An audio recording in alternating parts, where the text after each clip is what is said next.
उसका सर दूसरा ये डी डॉलराइजेशन की बात हो रही है, ईरान पर्टिकुलरली उस चैनल को भी ओपन कर रहा है, तो इसको आप कैसे देखते हैं? डी डॉलराइजेशन का मैं बात बता रहा हूँ, ये जानना जरूरी है।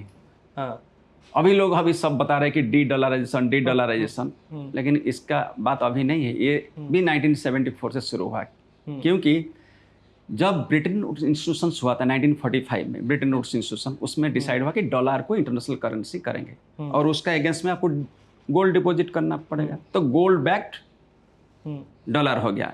लेकिन आप देखे होंगे वियतनाम वार हो गया, उसमें अमेरिका का काफ़ी लॉस हुआ। इसके बाद में क्या हुआ ना, 1971 के बाद में ब्रिटिश पर्शियन गल्फ छोड़ के चले गए।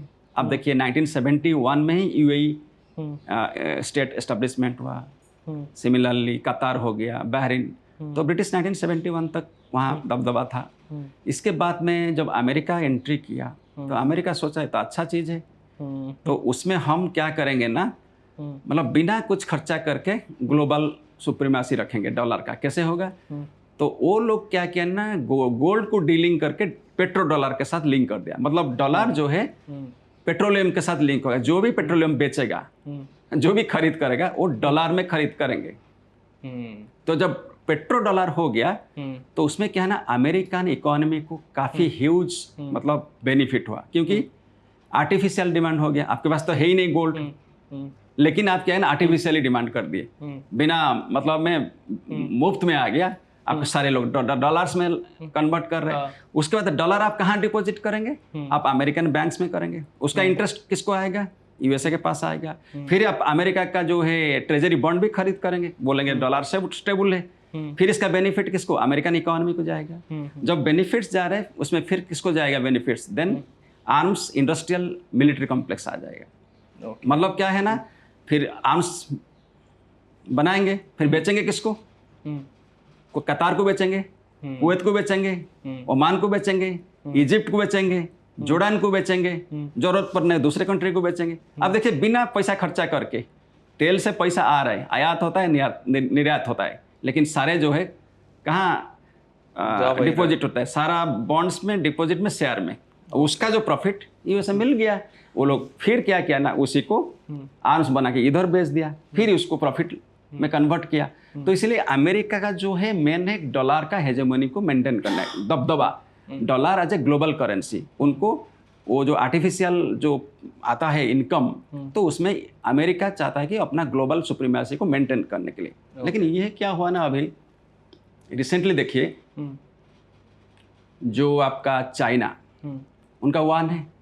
चाइना का जो BRI प्रोजेक्ट है, इसका दो है, लैंड कॉरिडोर है, सी कॉरिडोर है, बेल्ट एंड रोड इनिशिएटिव है।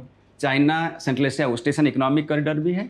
चाइना का जो साउथ जो है आपका जो मैरीटाइम सिल्क रोड कॉरिडोर भी है, वो सारा पोर्ट को जोड़ रहा है, दुकुम पोर्ट से लेके जिबूटी तक।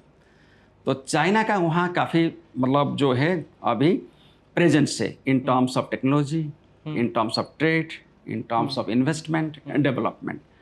और अभी जो है गल्फ कंट्रीज चाहते हैं कि इकोनॉमिक डाइवर्सिफिकेशन करने के लिए, तो इसलिए उनका सोवरेन फंड काफ़ी इंपॉर्टेंट है। सऊदी सोवरेन फंड हो गया, यूएई सोवरेन फंड हो गया, कतार सोवरेन फंड हो गया। तो वो लोग भी इन्वेस्टमेंट आजकल एशिया में करते। और चाइना क्या करता है ना, जो भी वहाँ इन्वेस्टमेंट करता है, ये करता है सारा, वो वान में शुरू कर दिया है। तो अभी there is a threat from yuan, so dollarization versus yuanization, petro dollar versus petro yuan. आप देखेंगे ये तो भी रिपोर्ट है कि to what extent it is true, Iran बोला कि जो वान में ट्रेडिंग करेंगे उसका शेप को हम अलाउ करेंगे। तो it may be report but it may be false और true, but there are some reports from social media websites. तो बात है कि वान का भी यहाँ चल रहा है ट्रेडिंग, वहाँ रूबल का चल रहा है, का रसिया का यूरो चल रहा है। तो अमेरिका देख रहे अरे ये मिडिल ईस्ट अगर हाथ से चला जाएगा तो हमारा काम खत्म।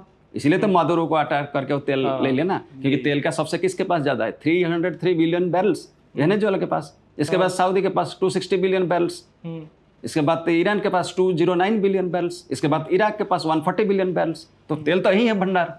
तो इनका ऑब्जेक्टिव देखिए, अमेरिका का देखिए, इजराइल का ऑब्जेक्टिव जो भी है, अमेरिका का ये वार में ऑब्जेक्टिव है, वो छोड़िए रेजिम चेंज अलग बात है, मेन ऑब्जेक्टिव है रिसोर्स कंट्रोल। ये मेन ऑब्जेक्टिव है, रिसोर्स को कंट्रोल करना है और डॉलर का हेजेमनी को मेंटेन करना है। So resource control dollar hegemony main focus है, जो कि बहुत लोग बताते नहीं।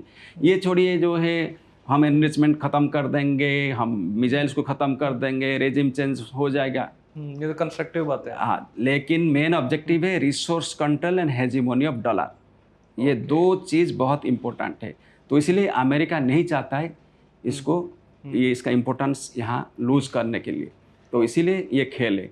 और इसको एक ट्रायंगल जो मैं बता रहा है, रिसोर्स, डॉलर, देन आर्म्स, फिर ग्लोबल। तो सर चाइना तो 90% ऑयल इंपोर्ट करता है ईरान से। यस, और उनको तो वो और भी काफ़ी तरीके से मदद करता है। तो चाइना और रसिया के एंगल को आप किस तरीके से देखते हैं इसमें? देखिए अभी जो चाइना एंड रशिया का एंगल, चाइना का इंटेलिजेंस जो इंफ्रास्ट्रक्चर पूरा सपोर्ट है किसके लिए? ईरान के लिए। बेदो जो है, जीपीएस जो है, ग्लोबल पोजिशनिंग सिस्टम जो सैटेलाइट सिस्टम जो अमेरिका का है,